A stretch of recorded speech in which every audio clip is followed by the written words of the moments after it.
Hello students, हम जैसा कि तीन टेंस लेके चल रहे हैं, present indefinite tense, past indefinite tense, future indefinite tense. ये क्यों लेके चल रहे हैं? अगर हम तीनों को एक साथ लेके चलेंगे तो इनमें हल्का सा अंतर का पता आपको चलेगा। ठीक है, तो सबसे पहले हमने अफर्मेटिव सेंटेंस कराए इनके हैं, साधारण वाक्य, जिसमें प्रेजेंट इंडेफिनिट जिसकी पहचान है ता है ती है। इसमें कौन सी फॉर्म आई थी? मेन वर्ब की फर्स्ट फॉर्म में एक वचनकर्ता के साथ ऐसी आई एस आया था और बहुवचन के साथ केवल मेन वर्ब की फर्स्ट फॉर्म आई थी। ठीक है, इसमें मेन वर्ब की सेकंड फॉर्म आई थी अफर्मेटिव में, और इसमें क्या आई थी? विल से और मेन वर्ब की फर्स्ट। ठीक, फिर इसमें हमने निगेटिव सेंटेंस बनाए थे। प्रेजेंट इंडेफिनिट के निगेटिव में क्या था? हेल्पिंग वर्ब डज नॉट और मेन वर्ब की फर्स्ट किसके साथ? एक वचनकर्ताओं के साथ, और बहुवचनकर्ताओं के साथ क्या था? डू नॉट और मेन वर्ब की फर्स्ट। फिर इसमें चले थे, इसमें क्या था? हमारी हेल्पिंग वर्ब डिड थी और डिड के साथ मेन वर्ब की हमारी फर्स्ट आई थी, डिड नॉट मेन वर्ब की फर्स्ट।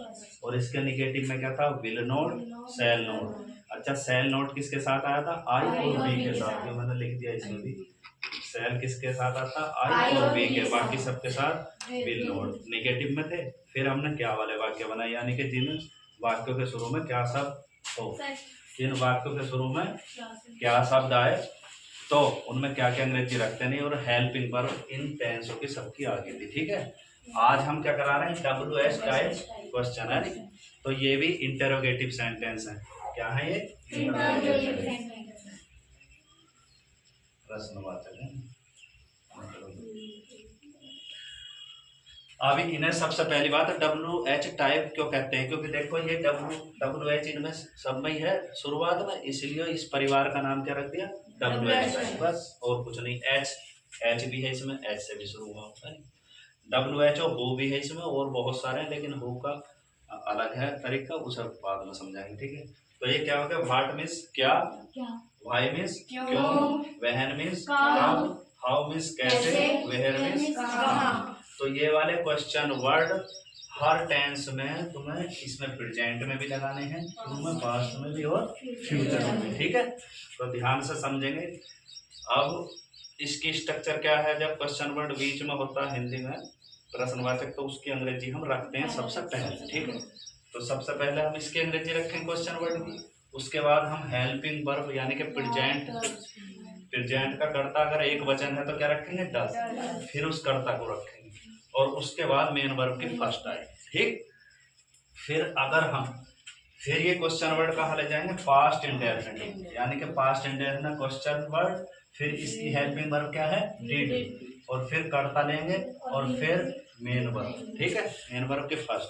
क्यों आई मेन वर्ब की फर्स्ट? क्योंकि डिड ये सेकंड है, इसमें जहां डिड हो गया वहां मेन वर्ब की फर्स्ट आएगी, पास्ट इंडेफिनिट। अब इधर चलो, लेकिन यहाँ से हम क्वेश्चन वर्ड लेंगे किसके लिए? अब इसके फ्यूचर में, तो क्या होगा? व्हाट, यानी कि क्वेश्चन वर्ड हो गया, इसकी हेल्पिंग वर्ब क्या है? विल, और इसके बाद लेंगे कर्ता, और मेन वर्ब की फर्स्ट यानी कि फिर लेंगे हम प्ले, और ऐसी वर्ब तो बदलते चले जाएंगे, एक्शन तो हमारा बदलता चला जाए। ठीक है, ठीक, तो अब मेरे साथ बोल लेंगे जैसे मैं बोलूंगा। ठीक है, what does he play, what did he play, what will he play. समझ में आ रहा है नहीं? अब इसे ले लो जी। Why does he play, why did he play, why will he play.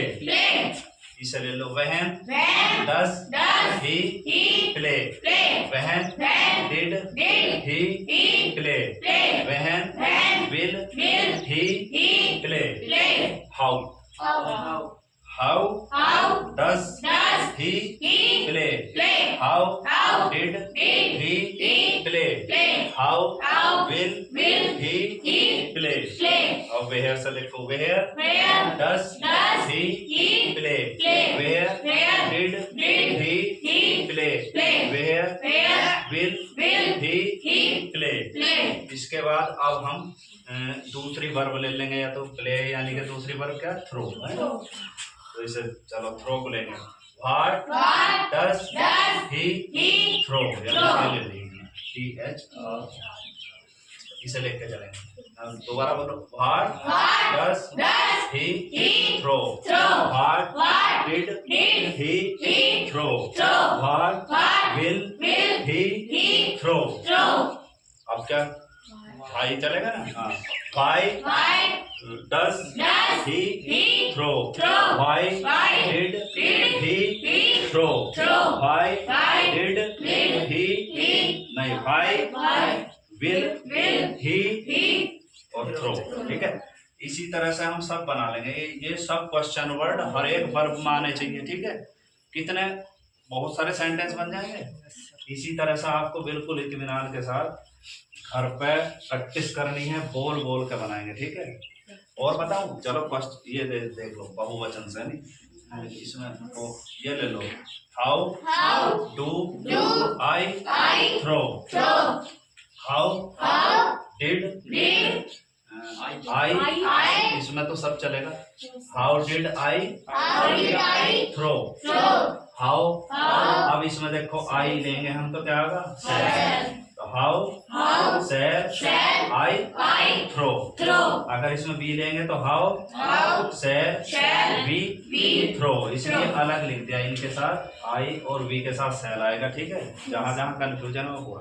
ठीक है, समझ में आ गया, बस घर से